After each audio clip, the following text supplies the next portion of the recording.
Quelques extraits du livre 100 millions d'années et un jour, écrit par Jean-Baptiste Andrea aux éditions L'Iconoclaste, dans le cadre du festival Lire les montagnes auquel le réseau des médiathèques devait participer et qui a été annulé pour cause du confinement.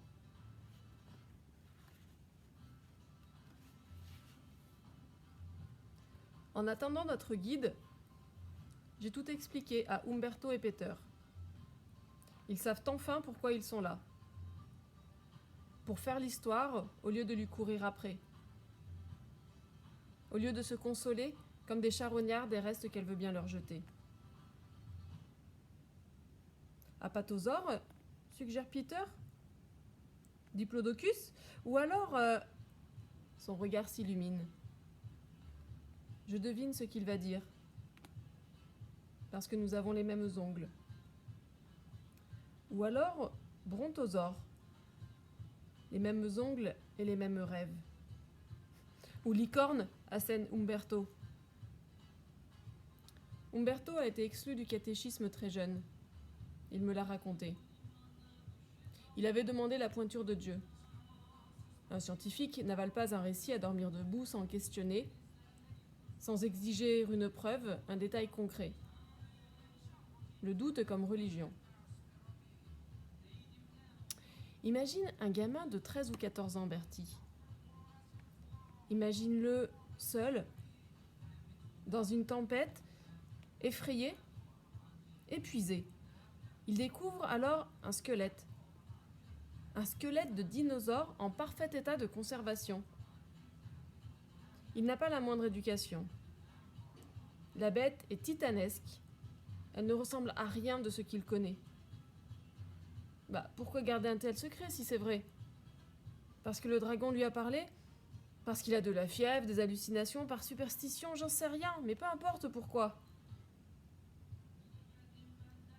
Umberto fait la grimace.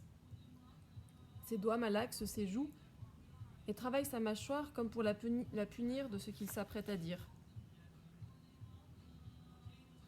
Ou alors, c'est une pure invention. Un conte pour gamins parisiens qui s'ennuient. Sauf que...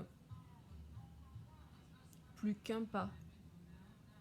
Le détail qui échappe à tout le monde. Sauf que... si c'est un conte pour enfants, murmure Umberto, pourquoi ne décrit-il pas la tête comme énorme, effrayante, avec des dents comme des sabres? Pourquoi un paysan inculte décrit-il au contraire une tête trop petite pour le reste du corps, anatomiquement exacte pour un diplocidé? Je tape sur la table du plat de la main, si fort que les deux autres sursautent. Exactement. Il n'y a eu aucune découverte fossile majeure pourtant dans la région, objecte le géant. Argument stupide et non scientifique. Je redoute un instant de l'avoir vexé, d'avoir contre-attaqué trop fort dans mon excitation, mais Umberto accepte la défaite de bonne grâce. Peter se penche inconsciemment vers celui qui parle, avant d'aller quêter la réponse de l'autre, en un mouvement pendulaire qui m'aurait fait rire sans le grincement irritant qu'il arrachait à sa chaise. Écoute-moi, Umberto. Toutes tes objections, je me les suis faites. Toutes. Et après, j'en ai inventé d'autres. Reste ce morceau d'os dans les affaires de Lucio. Sa description du glacier. Sa position entre les 3 pics. Tout concorde.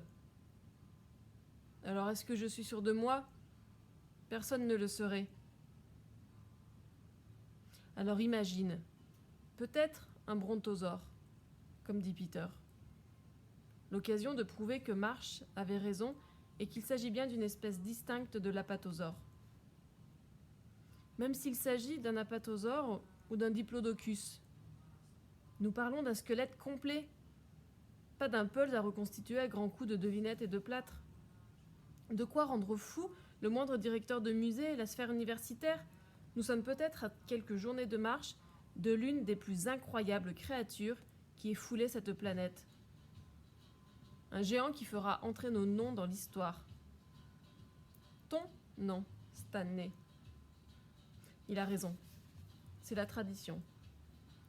Ladies and gentlemen, Stan le dinosaure. Titanosaurus stanislasis. La perle du musée d'histoire naturelle de Londres. Ciseaux, ruban.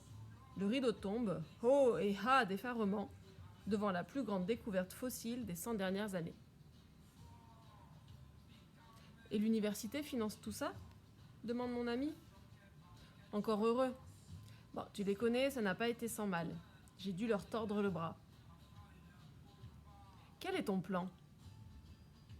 Alors, 3 cas de figure. 1. Nous découvrons la grotte et le squelette rapidement. Disons dans les 2 semaines.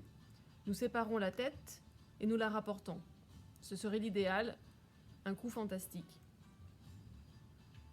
2. Nous mettons plus longtemps que prévu à le trouver et n'avons pas le temps de faire le prélèvement avant de la redescendre. Nous photographions, nous mesurons et nous revenons la saison prochaine. La découverte nous appartiendra, nous en aurons la preuve. 3.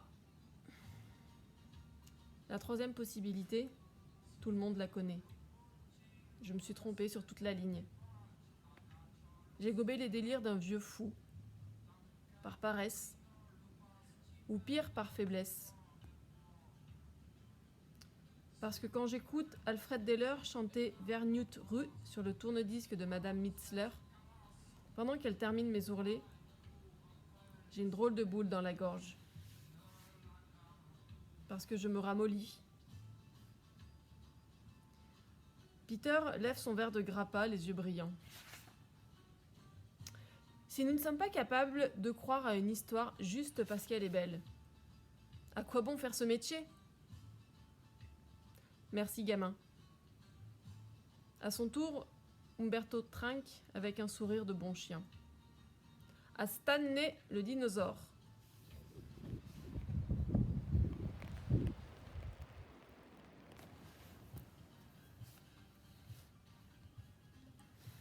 Quatre hommes se pressent autour d'un feu. Une nuit immense leur colle au dos et les pousse vers les flammes. Le guide de haute montagne se reconnaît à son indifférence, à sa manière évidente d'être là, presque ennuyeuse, comme le rocher sur lequel il est assis. Les autres sont des intrus, figures grotesques des scientifiques. L'un d'eux est allongé, le sac sur un pied. La grotte n'en était pas une. Simple faille, remplie d'ombre par l'axe du soleil et de promesses de gloire par nos esprits surchauffés. Sur le chemin du retour, Peter a voulu escalader une paroi à main nue, contre l'avis général, pour étudier une veine de quartzite. En se hissant à sa hauteur, il se retrouvait nez à nez avec un scorpion, mort, et à lâcher prise. La foulure n'est pas trop grave, un simple jaunissement de la cheville avec un beau tourbillon de pourpre autour de la malléole. Il sera immobilisé quelques jours, incapable de nous aider. L'Allemand a senti ma colère. Il n'ose plus m'adresser la parole. Même le visage géologique d'Umberto est empreint d'agacement. Et dans un lieu si loin du monde, il est dangereux d'ajouter du silence au silence. Il pourrait devenir trop lourd, s'effondrer sur lui-même et nous étouffer. Joe fait tourner son alcool de prune, celui qui délie les langues. Dès le lendemain, nous délimiterons la zone de recherche, définie de manière vague par les 2 seules constantes dont nous disposons grâce à Lucio. 1. La grotte se trouve au pied du glacier. 2. On aperçoit depuis l'entrée 3 sommets pyramidaux. Nous les avons repérés aujourd'hui. Ils sont visibles depuis une zone plus étendue que prévu. Ils devraient tout de même nous permettre de limiter nos recherches à une section d'environ 200 mètres de long. Au pis 300. Après ça, nous nous heurtons à une falaise de glace, l'auge du glacier, trop haut pour correspondre à nos indices. Nouvelle rasade de prunes. Peter lève une main d'écolier pour réclamer la parole. Il a effectué une simulation avant de venir. Les nouvelles sont bonnes. Ce type de glacier, à cet endroit, et sous ce climat, devrait n'avoir connu qu'un déplacement minime, voire nul, au cours du siècle passé. Naturlire, il s'agit d'une pure spéculation statistique. Ce glacier-là a pu se comporter de manière complètement différente.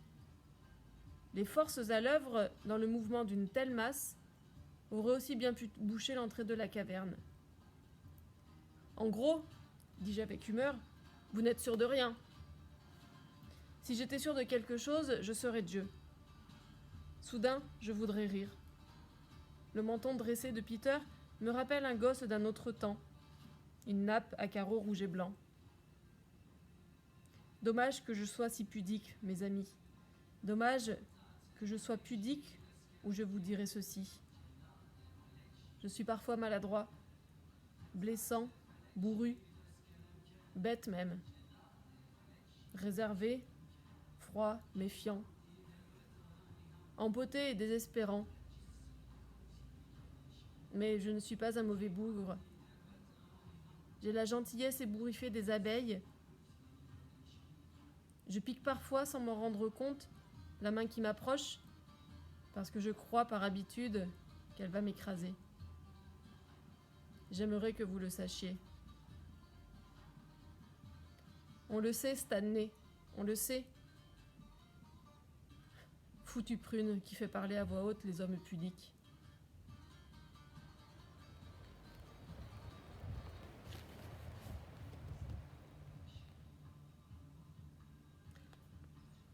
Appelez-moi Neige. Je ne suis plus rien d'autre. Elle est partout. Sur les montagnes et dans les creux, en équilibre sur les crêtes. Dans mon col, dans mes chaussures, dans mes gants. Dans mes poumons et dans ma bouche. Et dans mes yeux. Sur mes cils, dans ma barbe, dans ma tente.